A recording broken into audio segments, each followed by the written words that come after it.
Welcome to the Queen's Conversations podcast, the official podcast for United Queendom, LLC, hosted by Teddi Rene.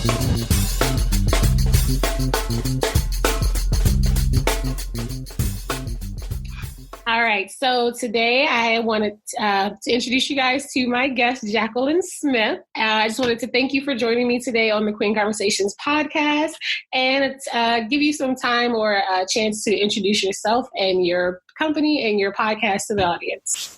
Thank you so much. Thank you for having me. I appreciate the opportunity. So my name is Jacqueline J. Smith. I am the co-owner of LSW Media Group and also a podcast host for the Cast Iron Skillet Chronicles. Our media company assists businesses, primarily authors and speakers, with monetizing or further promoting and publicizing their books. So many times we write books and they sit on the shelf after the initial publication and hype and hoo-ha, and then they just kind of languish out there. So we assist those authors and speakers with getting that information out there and further promoting what they've already put forth into the world. Nice. And then what about the Cast Iron Skillet Chronicles? What is that podcast about? So the Cast Iron Skillet Chronicles is all about women over 40. We find ourselves, I call us kind of the sandwich generation because for a lot of us, we're either at the tail end or right in the middle of raising children. We also may be caring for aging parents. We may have issues with our careers. We may be looking to transition to a different career, not know how to go about it.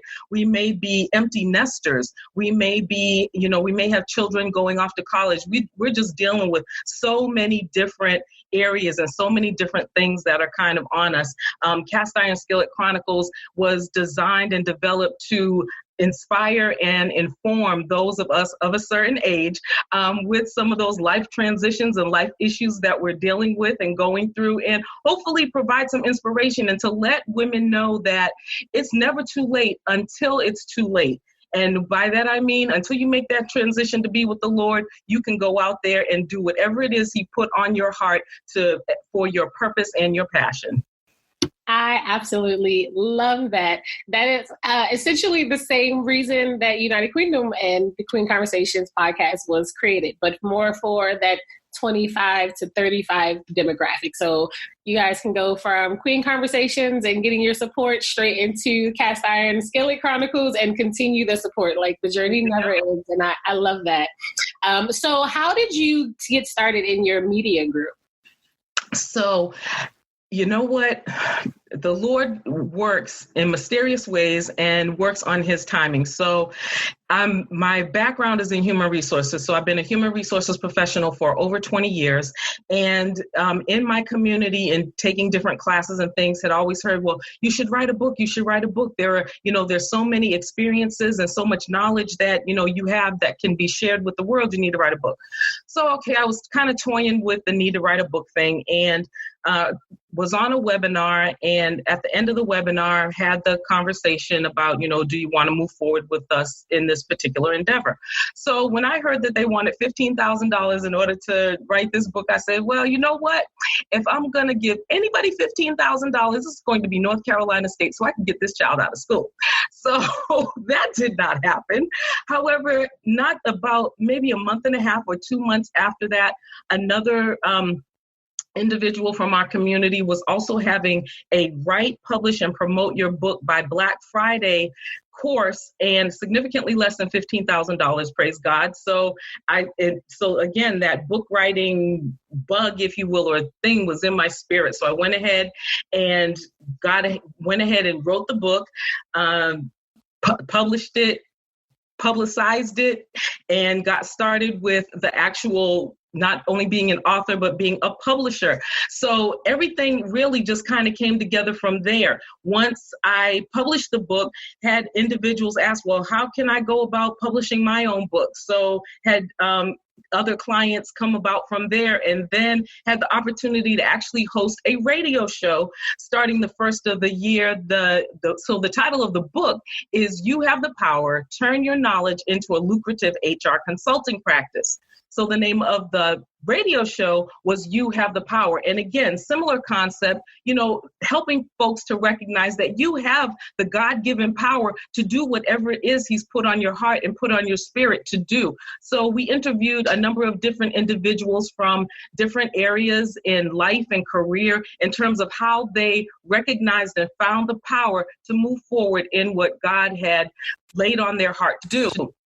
From there, purchased a radio station and a television station to further assist individuals, again, in just getting their message out to the masses, getting it out to the world. And then from there, again, from folks seeing that, how can I get involved? How can you help me do what it is I need to do?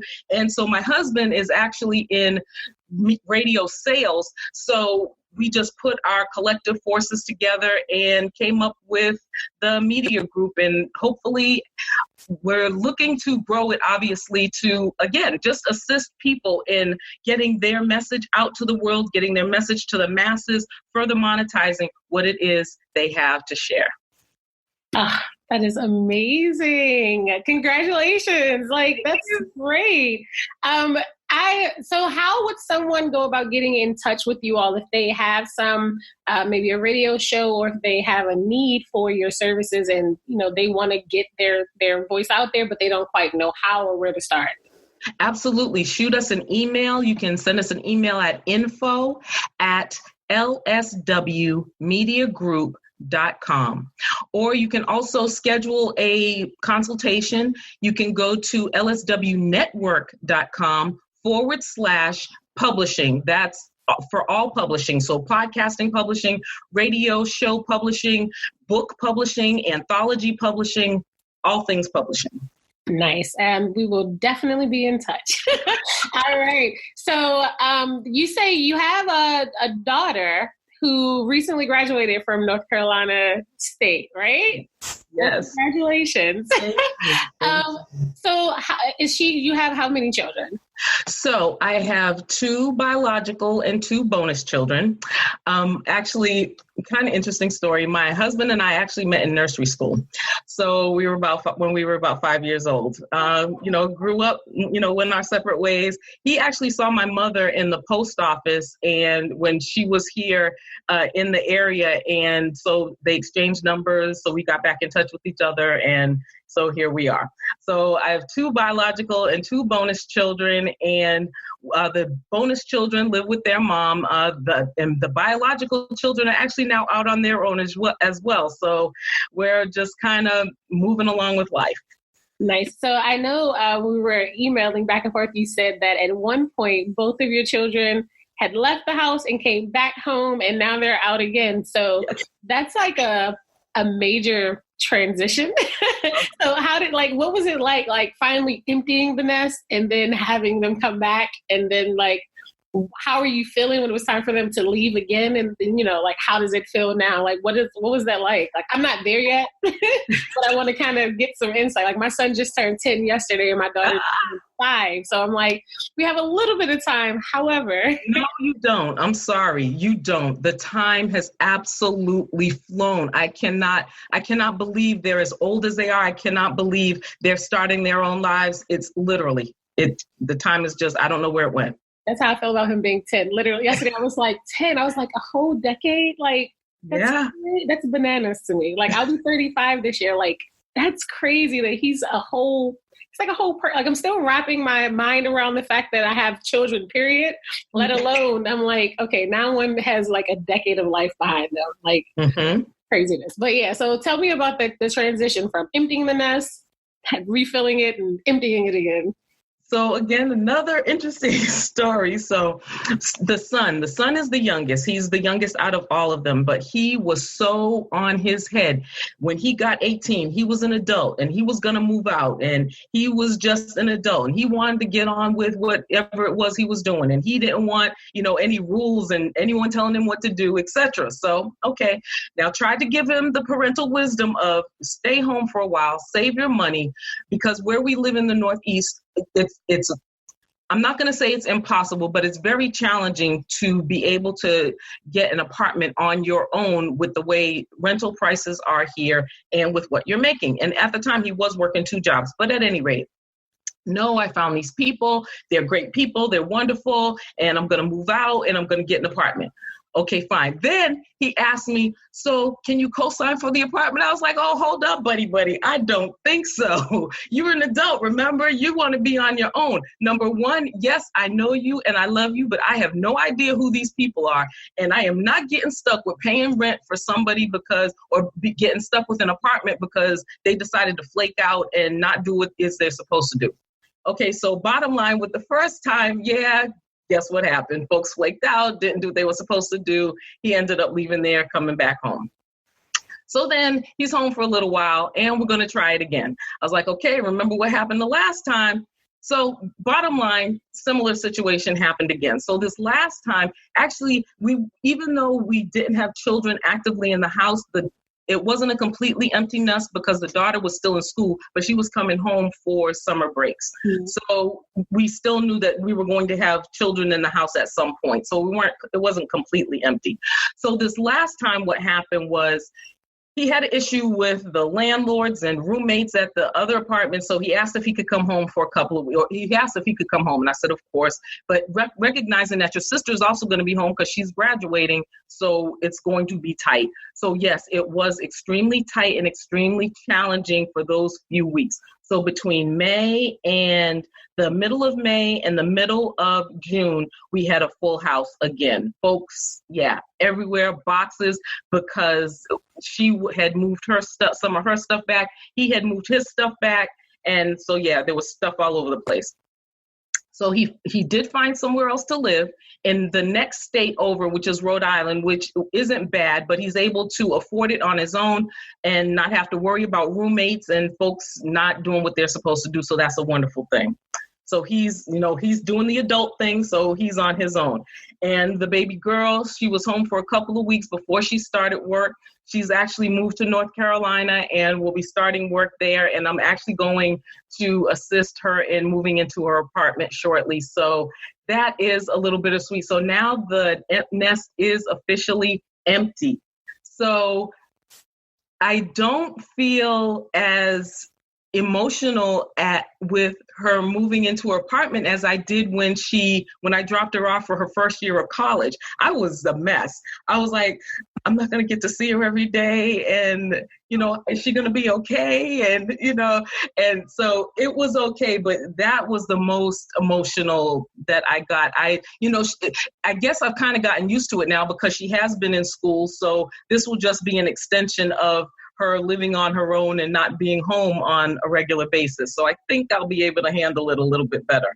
But overall, we're looking forward to the empty nest. We're actually moving to Houston, and I am so excited and cannot wait for this new chapter and new adventure in our lives. Nice. So it's basically what you're saying is I should just get ready for the tears. Oh, yeah. Boxes of Kleenex and paper towels and the whole nine. Mm-hmm. Definitely. All right. So this move to Houston, why Houston? Like I was telling you before we started recording, like I've been in Maryland my entire life, and it's hard for me to consider like I've said I would like to move somewhere else, but it's hard for me to consider really honestly and truly moving anywhere else but here. Mm-hmm. So why Houston? Okay. So first of all, we're right outside of Boston, and it gets cold and it snows quite a bit. Now, I was born and raised in the Boston area, have never liked snow, never liked the cold. Not one of my top 10 favorite activities. So Houston, for a couple of reasons, no snow and very little cold. And I love the heat. And also, my husband is in media sales or radio sales, so Houston is a larger market than Boston as well, so more opportunity for him.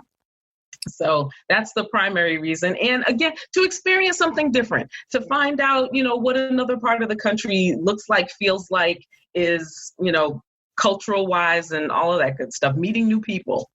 Nice, nice. Well, best of luck, and best Thank wishes in you. Houston. I'm sure it'll be a wonderful experience for you guys.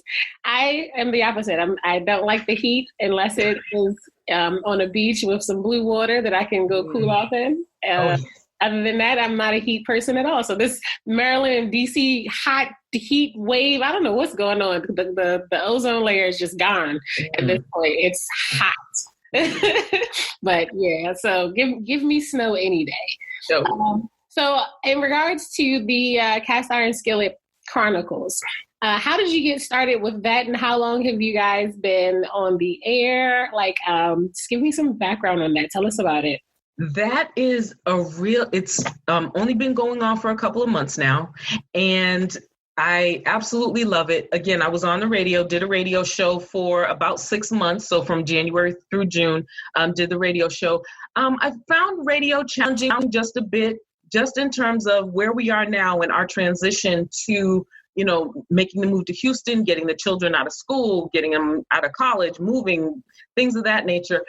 Being on the radio was a little challenging just in terms of having to be somewhere at a set time and date in order to be able to broadcast. Whereas with podcasting, I can record in the middle of the night if I absolutely had to, and get done what needs to get done. So that it provides a little bit more flexibility for me in that area. And honestly, how it got started was in one of my wistful moments when, during graduation time, I was just sitting there. I was looking at my daughter and just in awe of the woman that she has become. She is not the same child I dropped off 4 years ago at school. And I was just thinking, she was a preemie. So when she was born, she weighed 1 pound, 13 and a half ounces. And I just remember, I was just remembering all of the, her growing up, just reminiscing through all of her years and all of her, activities and adventures and things of that nature, which then got me to thinking about my own childhood and growing up with my grandparents in Virginia, spending summers with them, and Grandma's cast iron skillet. It brought me back to her kitchen. She cooked everything in the cast iron skillet, from, fried cabbage to she made lemon cake in the cast iron skillet. The cast iron skillet was everything. And it really wasn't the cast iron skillet. It was the kitchen and the community and, just the way of life, if you will, back when I was growing up. And, folks would come in to the back door and, Grandma would sit with them and talk for hours, just friends in the kitchen hanging out. And it made me, I just got a wistful moment. It made me, and I was like, if I'm feeling these feelings, at this stage of my life where I am, again, children leaving the house and, preparing to deal with my mother, who's aging as well. There have to be other people out there that may be experiencing these same feelings. And how can I, provide education and information and a community and a space where for folks to explore that, or folks to, release those feelings, or to also, again, to let them know that they're not alone. Nice. I absolutely understand that cast iron skillet. Like when we move out of my grandma's house, like that's the gift you get. You get a cast iron pan. If it's properly seasoned, because she's been burnt already. Absolutely. Or we go to her house and say, well, you got like 5. Let me just get yours. And then you can get a new one. I have about 3 of them downstairs. Like it's an absolute necessity. And that feeling of community is, like, I'm getting ready to go to a baby shower with my family now. It's like at any given day, I'll see any of them. Like I'll just stop by my grandma's house because I'm in the neighborhood, and everyone will pop up. Like we also get mail there. It's like, oh, come to get my mail. Oh, me too. And next thing you know, it's 4 hours later and we're sitting there eating and drinking and talking and chatting and fighting and arguing and laughing. And it's literally like the holidays, like whenever. So that's an amazing feeling. So on your podcast so far, like what has been your favorite episode, or do you guys do guests as well?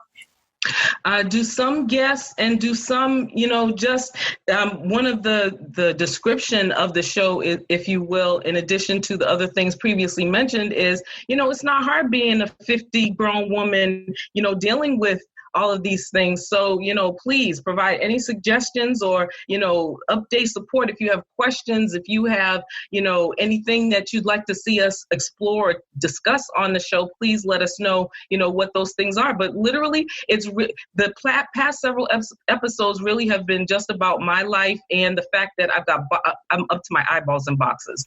I just got boxes everywhere. You never know how much stuff you have until you have to pack it all up to move.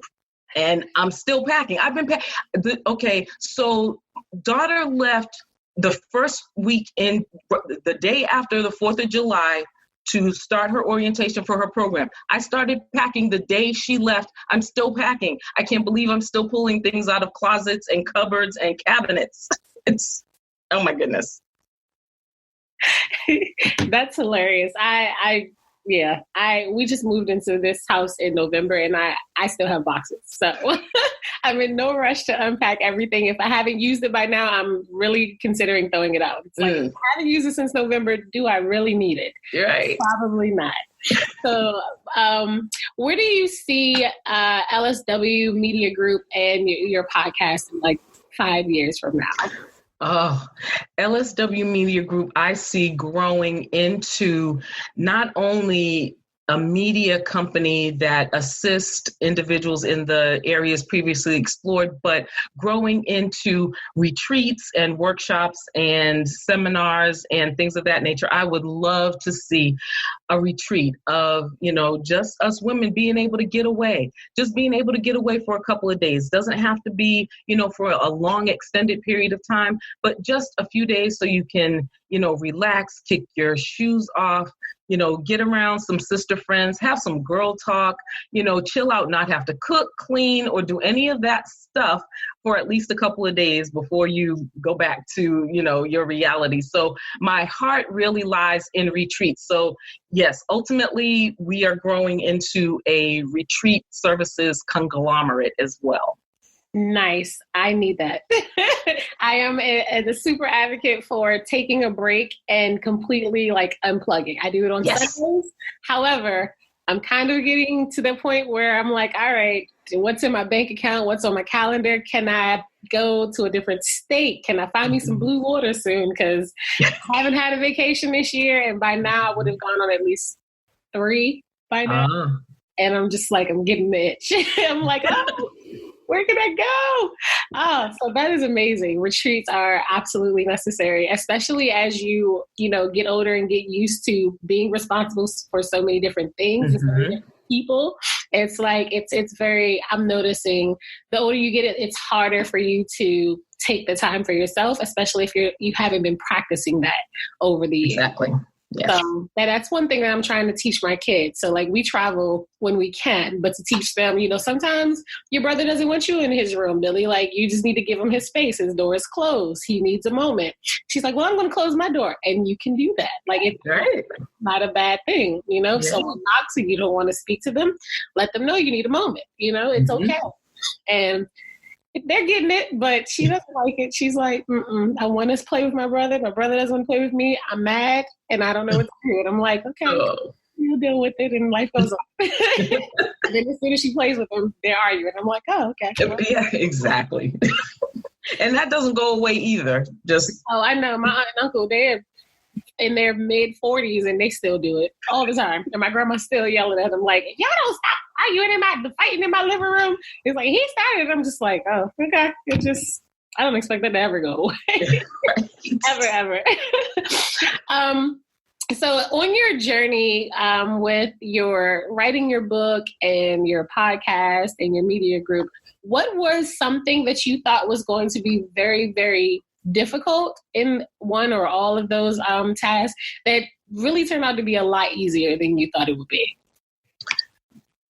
I would have to say, a couple of things. Putting the company together, I thought was going to be a lot more challenging than it ended up being. We actually ended up sitting down one day and just brainstorming, what is it that we want to do and how do we want to serve the people that we're going to be serving? And, we wrote out probably a half a notebook of ideas and then just kind of put it all together. And it's like, okay, so how are we going to package this? And then what are the next steps? So taking that business idea, cultivating it and growing it into and forming an actual company based out of just the individual services that we provide. But how can we make this an actual company? How can we make this an actual thing, if you will, that people can gravitate toward, grab onto, and utilize for their own purposes? So I think that was one of the challenges. And honestly, writing a book, I never thought even though I had the idea of writing a book, I thought that was going to be a lot more challenging and difficult than it actually ended up being. But I had an amazing coach, Vanessa Collins, walked me through the entire process. And so it's wonderful. Nice. All right. So now on the inverse, what was something that you thought was going to be really, really easy and it turned out to be far more difficult? Initially I thought that hosting the radio show was going to be a lot easier than it was. So again, having this conversation about how we're going to offer these services and things of that nature, and had different guests on the radio show. Oh, it's going to be absolutely easy. You know, people are always wanting to talk about themselves, talk about their books, their companies and things of that nature, and what it is they have to offer. Not so much. The challenge ended up being in a lot of cases that I had a couple of people that either forgot their interview, just didn't show up for their interview. And so I had to quickly learn to have content available and ready just in case that didn't happen. And I thought the process or the people coming in order to be interviewed for the radio show would be a lot easier than it ended up being. That was a lot more challenging. Yeah, the same happens in podcasting. and it's not always other people. Like if I don't properly process my guest in, it doesn't make its way into my calendar. So there'll be times where people are like, hey, you never sent me the notes. And I'm like, oh, can we reschedule? Or someone's like, or my Zoom will pop up and be like, hey, you have an interview in 15 minutes. And I'm like, well, how come Zoom has it, but Google Calendar didn't tell me, so because typically I'll have my Google Calendar tell me the day before and then an hour before. Mm-hmm. So time. No, Zoom will be like, yep, 15 minutes and you're up. And I'm just like, all right, let's get it done. But yeah, absolutely. It happens in podcasts. Life happens. Sometimes people will communicate that and other times they don't. So yeah, having a backup plan has absolutely helped me as well. Let's see, what haven't we talked about? What did you want to be when you were like a child? And then did you see that dream come to reality? You know what? I think when I was a child, it was more about what I did not want to do as opposed to what I did want to do. So, a couple of things. So I knew in some respect, I wanted to help people, but I knew I did not want to be a social worker or a nurse. My mother's a nurse, and blood just doesn't work for me. No. So I left that to her. And then I remember reading an article when I was maybe 10, 11, 12, 13, 14, somewhere in the teenage years. And, it was about this child that had been abused and was in the foster care system and things of that nature. And, I remember bawling my eyes out just from reading this newspaper article. And it's like, I don't know if I could, as much as I empathize with the situation, I don't know if I would be effective in dealing with those types of situations on a regular basis, because I'd probably find myself bawling every day and not really be able to help anyone because I'd be an emotional mess. So knew that wasn't where I wanted to be. So actually human resources kind of turned out to be a happy medium. I can assist individuals in understanding what it is that the company is actually offering them, help them to, through any challenges that they may be experiencing within the job, within the workplace and things of that nature. So I think that ended up being a good thing. On the other hand, moving fast forwarding to the media group, when I was a child in Virginia, spending summers with my grandparents, my grandmother, of course, had me in all of the vacation Bible school activities and things of that nature. And then at the end of Vacation Bible School, you have your speeches and, all of those things. So, at the end, every summer, I ended up having a speech. And at one point, I remember her telling me, that I was going to use my voice in my job, or, I was going to end up being a speaker in some way, somehow. And so ultimately, that's kind of fast forwarding. Here we are. Nice. See, I had kind of like the opposite. I was always told to be quiet. Like, you talk too much. Teddi, be quiet. Like, be quiet. It's not time for talking. Like, and literally, and now I'm just running my mouth. Cannot be silent. Use it to your advantage. There you go. Absolutely. Your God-given greatness. That's one of the other things we talked about on the You Have the Power radio show, using your God-given greatness. Yeah, that's something that I've been working on for some other projects, like realizing, like, a lot of the things that, people considered as me being like a bad child or disrespectful to like adults and things. It's like, well, no, it wasn't that. It's just that, I had a voice and I had opinions and I had thoughts. And it's like, people in my experience, like when I was younger, children were children, and it was do as I say and do as you're told. But it's like, well, what if I have questions? What if you're not clear? Like, it's considered disrespectful in talking back, but it's like with my kids, and I don't think all of my family is originally was 100% on board. It's like, my kids can have a conversation with me if I tell them you can't do something. Like, my daughter asked me a second, well, why not? And I'm like, I'll explain it to her once. I might even say it twice, but I also don't like repeating myself. So it's like, I'll give you some information, but then after that, like, the conversation, like, that's like the decision's not going to change. These are my reasons why. This is what I need you to do. You either do it or there are going to be consequences, and here are your consequences. There you go. She's very smart, and she'll say, okay, well, I still don't like it. And I'm like, and that's okay. And that's fair. Mm-hmm. You're not going to like I don't like everything. However, it is what it is, So, and it's like, if I were able to have that type of like freedom when I was younger, like I just think about like how my life would have been different earlier on. But at the same time, like, I appreciate it because now I actually can see and recognize like the power in being comfortable with speaking about anything or talking to anyone. Like, there are a lot of people who are like, oh, Teddi, could you do this presentation for me? Or, could you present for us all? Like, you're so good at it. I'm just like, well, you could be good at it too. Like, if you practice, so it's just, having that, like you said, that God-given gift, but being able to see it as a gift instead of as a burden or something that, the reason you're always in trouble, Right.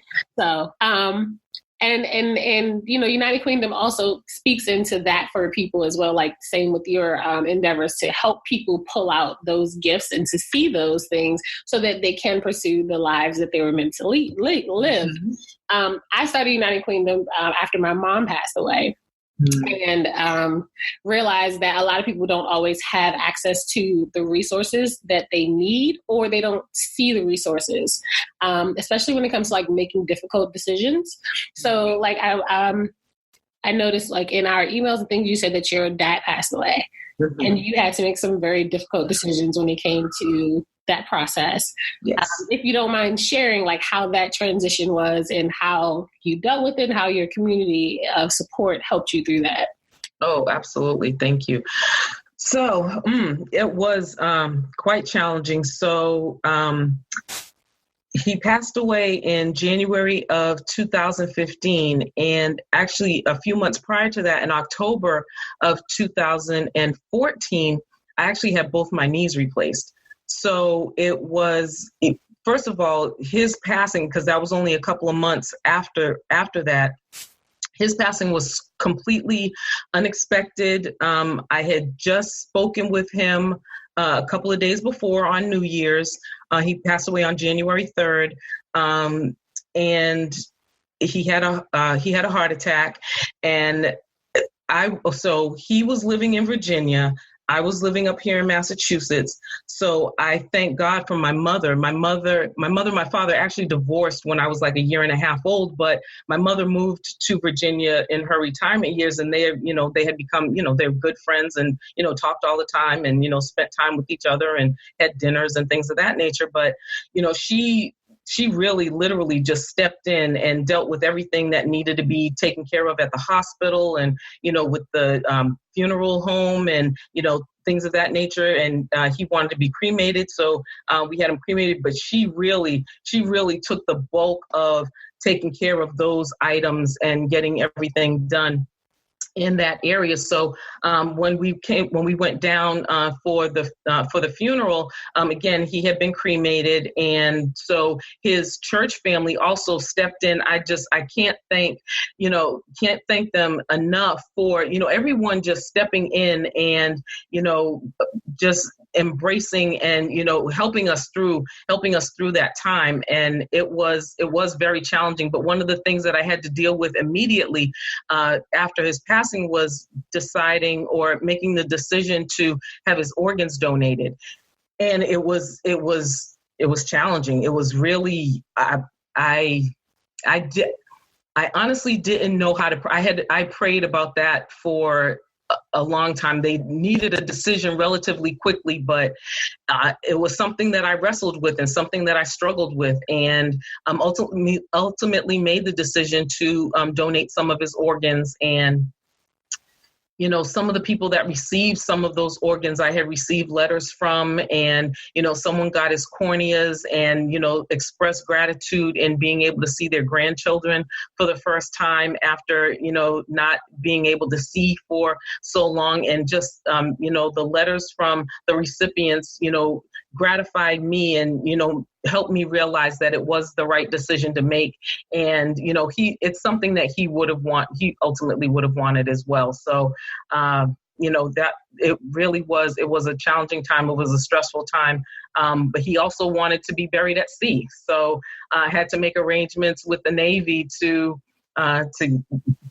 grant him his final request, if you will, and was able to make that happen as well. And so, yeah, it's still a little, yeah, I miss my dad. Oh, well, I'm very sorry to hear about his passing and your loss.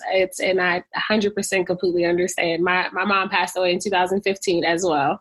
And literally sitting here yesterday on my son's birthday, like in tears, just like, oh, she would have loved this. Like if she would have got to see how much you've grown. Like she passed away 5 days before my daughter's first birthday. Oh. So it got to have like a birthday party for her in the hospital room with her. It was nice, but it would have been nicer for her to actually be at the party and to see them grow up. So it's definitely still fresh. So I understand.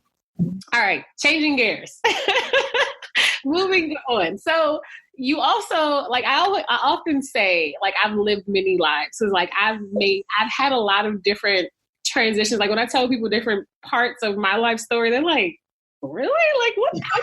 How did that happen? And I'm just like, well, but it's like, I'm reading your stuff and I'm like, no, she's really lived many lives, like many, many lives. So how did you end up driving tractor trailers? All righty then. Yes. So again, in another life, the children's father was a truck driver and was worked for a national moving company. And, in order to spend time, at the time, didn't have children. So, in order to spend time together, because he was gone all the, for, probably 4 to 6 weeks at a time, traveling across the country. It's like, well, nothing really going on at the moment. So why not go to tractor trailer school and learn how to drive and can help, get the loads from one place to another and get it done. So yeah, I went to tractor trailer driving school for about 4 or 5 weeks, somewhere around there, got my commercial driver's license and hit the road. And so drove an 18-wheeler cross country several times, actually. Like, how was that? Like, I hear, like, stories about people who've done it like for a long time. Yeah. And like they love it. And after they're done, they're just like, yeah, I don't really know what else to do with my life. And they end up driving, maybe not cross country, but they continue the driver lifestyle. So like, how was it driving like across country? Like that's a long drive. Yes, it's a very long drive. So it was okay doing the driving initially. The driving part was like, okay, because for the most part, when you get to a truck stop or wherever you're going, you can drive right in and then drive right out and not have to worry too much about backing up and things that was one of the things that terrified me though, was backing up and, potentially hitting something. So I drove straight. I drove forward as much as possible. So the actual driving wasn't too bad. The one thing that was the most challenging was being able to find a restroom when you needed it. So yeah. I can't imagine. All right. So you and your husband, like you said, you guys have known each other for a really long time. How long have you been married? We've actually only been married for 2 years. I love it. I love it. Okay, so now my question changes a bit. So after so much time together, why did you decide to get married? So now, I'm sorry, we weren't together that whole time. So, yeah. So, again, after, going our separate ways and me having children, him having children, being with other folks, things of that nature. After he saw my mother in the post office, we reconnected back in 2011. And, I wouldn't say we picked up right where we left off, but, got to know each other. And, the children were still at a stage where they were, just leaving middle school, entering high school. So, we took our time and, wanted to get them settled and make sure they were in a good place. And so once we did that, then again, it's all about us now. So, yeah.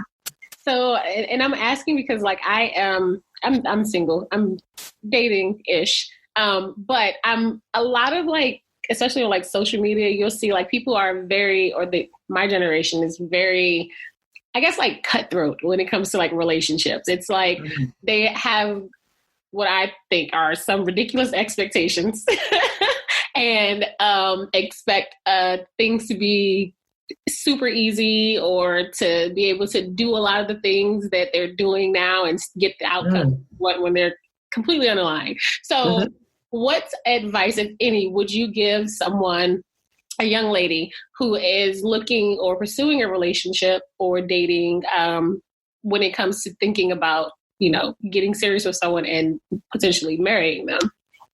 Absolutely. You have got to be friends first.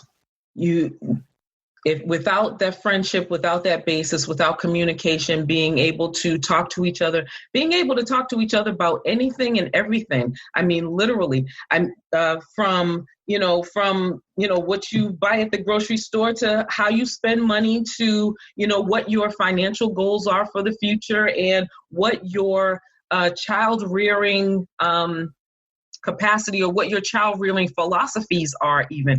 To be honest with you, my husband and I have two completely different philosophies when it comes to raising children. And, had we gotten married in our younger years, we may not still be married now. His thing is to, instill that wisdom, repeat, and, tell them what it is they need to do so that, they don't repeat some of the same mistakes that we do, etc. My philosophy, on the other hand, is, yes, I'm going to provide you with that wisdom. I'm going to let you know what my experiences are. I'm going to give you as much information as I can. You're still a person, so you still have decisions to make. Just remember, you own your decisions and whatever they are. So if you recall this, the situation with the son where he was all on his head to move out of the house and, be an adult and all, I was like, okay, I'm telling you that that's something you may want to think about and not do at this time. But if you're so gung-ho to get it done, then, go for it. But again, just remember that you have to live with the consequences in the event it doesn't work out. So same. And so, and he had to learn the hard way and, kind of followed that path. And so, found himself in the situations that he was in. So we do have different parenting styles. So I would definitely admonish young ladies to, explore those conversations while you're still dating. When you're in the process of getting serious, please don't wait until after the ring is on the finger and you're already married to talk about these things. Because honestly, pretty much then it's too late. When the children are actually here, then you actually have to, follow through on some things. And if you're not on the same page when it comes to raising those children, number one, they are going to run you ragged. I'm just letting you know now, because they're going to pit one against the other, knowing the, good cop, bad cop, knowing how each parent reacts to certain situations, and it is going to be a challenge. So, and definitely the other area is finances. So definitely, if you need to come to a happy medium in terms of how you're going to deal with finances. Sorry. And last thing is go see a counselor or therapist in helping you come together with exploring those areas, exploring those issues, and how each of you deal with them, what you will deal with or can deal with, what you're not willing to deal with, and how you can come to a happy medium. That is greatly appreciated advice, and I hope that a lot of people listen to that and take heed. I didn't really think about the whole going to therapy thing, getting some like professional advice on how to mesh. That's really good advice. It makes sense. It makes a lot of sense. And not just for when you're coming into a serious relationship and marriage situation. Everyone should get a mental health checkup at least once a year, just like you get your physical.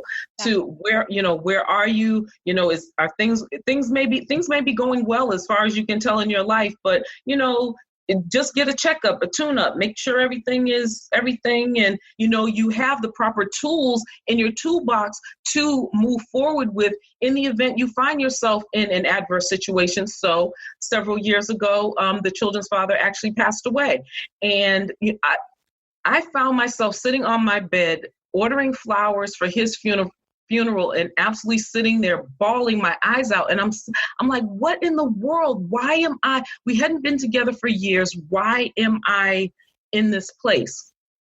So in addition to that, the son was, again, I love my baby. You might think that I don't love my son through the stories that I'm telling about him, but I do absolutely love my baby boy. But he was going through some stuff as well. He was doing some experiment that he saw in school and ended up blowing up the apartment. We had to move within a week. So there was a lot going on during that time. So yes, I found myself seeking counseling and therapy for dealing with any number of issues that I was dealing at that particular time as well. And no shame in my game whatsoever. I needed someone to talk to. I found someone to talk to. It immensely helped me, again, not only dealing with him and what he was going through, dealing with myself and the emotions and things that I was going through. And one of the things that the counselor helped me realize was that it wasn't so much that I was, having those emotions because of any emotional ties I still felt for him, although there could have been some of that. But really, the emotion was coming from the fact that if at some point in the future he wanted to have a relationship with the children, that was now never going to happen. So that's really where the basis of that emotion came from. But I needed help exploring that because, like I said, I didn't know where it was coming from. I was a mess. So counseling, therapy can help anyone. Even like I said, even if you're not feeling necessarily depressed or feeling some kind of way, just helping you get through getting through life, because stuff happens all the time. Good, bad, indifferent stuff happens, and sometimes you just need to talk it out. Absolutely. Absolutely. Like, especially when you, again, are dealing with so many people and so many responsibilities. I started therapy last year just because I was just like, you know what? I can handle this by myself, but I don't want to. I need somebody to help me through it. And absolutely. It was one of the best decisions I ever made in my life. It helped me to realize a lot of things about myself that I knew, but I wasn't quite ready to accept or change. And it helped me to get back to previous parts of myself that worked a lot better in like setting boundaries and being happy and finding peace. Like people used to tell me that I was like cold and unapproachable because like it took nothing for me to be to decide this is not a person that I want to be a part of my life. And people were just like, you're just so cold. And I'm just like, okay.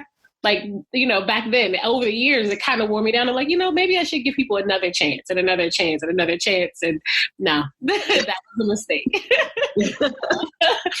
Getting back to that, being able and being comfortable with just saying, you know what, I've made this decision. Clearly, I know what's best for me. I know this energy will mesh well with me. And we can just cut ties, no hard feelings, and go on about your life, and I'll go on about my life. That's it. Life has been so much better once I get and I'm still in the process, but it's amazing. And I wouldn't have been able to get through that and realize hey, that's not a bad thing. It's you protecting yourself and protecting your space and your energy. Right. And I am well within my right to do that. Absolutely. Yeah, because the people around me, they don't know that. So it's like, I can't depend on people who know me to tell me the things that I need. But therapist has absolutely helped. Absolutely. So into my next question, with everything that you do and everyone that you care for, how do you take care of yourself? Like, what's your personal retreat? My personal retreat. Actually, I have several. So sometimes it's something as simple as when my husband has to work late, lighting a couple of candles, throwing together whatever happens to be in the refrigerator, and just enjoy being with myself. Just enjoy the quiet and the solitude and the not having to run around and not having to do much of anything. And sometimes it's, in between, if he's not working late and he's on his way home, but between the time I get home and the time he gets home, taking a nap. Naps are not just for babies. Let me tell you, naps are wonderful things. I love my naps. Get one in, get a couple in every now and again during the week, and it's great. While I've been packing, turning on some music and just dancing and while I'm pulling stuff out of cabinets and throwing it in boxes and having a good old time. And you know what? Matter of fact, last night I got my hair did. I got an ice cream cone and just sat in the car and enjoyed my ice cream cone. I know that's right. It's funny. Literally, like my son is with his dad, my daughter's with her dad. And this morning I got up and cleaned up the house. And like you said, I cut on my record player, and it reminded me of being in my grandma's house with the records playing. She wake us up on Saturday morning and like, it's breakfast in the kitchen, eat, then you need to go clean the bathroom. There you go. That's it. So this morning I did a little bit of that before we started. I absolutely was cleaning from 7:30 to about 10. And I was like, all right, let me go get in the shower for this thing. But yes, that music and cleaning and just going about your business, it is absolutely therapeutic. So I feel you on that. So are there any information or anything you want to share with the audience before we wrap up? Any last words of wisdom, words of guidance, anything, whatever is on your heart to share? Whatever God has placed on your heart to share with the world, do it. Don't wait. Don't wait for permission from someone else. The only permission you need is from yourself and from the Lord in order to go out and get it done. And go out and exercise your God-given greatness. And remember, nothing changes unless you do. Amen. I love it. All right. Well, thank you, Jacqueline, for joining me today, for sharing your story and your wisdom and your life with us. And tell your son that we love him too. But before you go, could you just let us know social media, websites, where everyone can find you, find your media group, find your podcast, find you, all of that? Absolutely. So our website is lswmediagroup.com. You can find us on Facebook at LSW Media Group. You can find us also on Facebook at Cast Iron Skillet Chronicles. You can find us on Twitter at LSW All Media. You can find us on Instagram at LSW Media Group.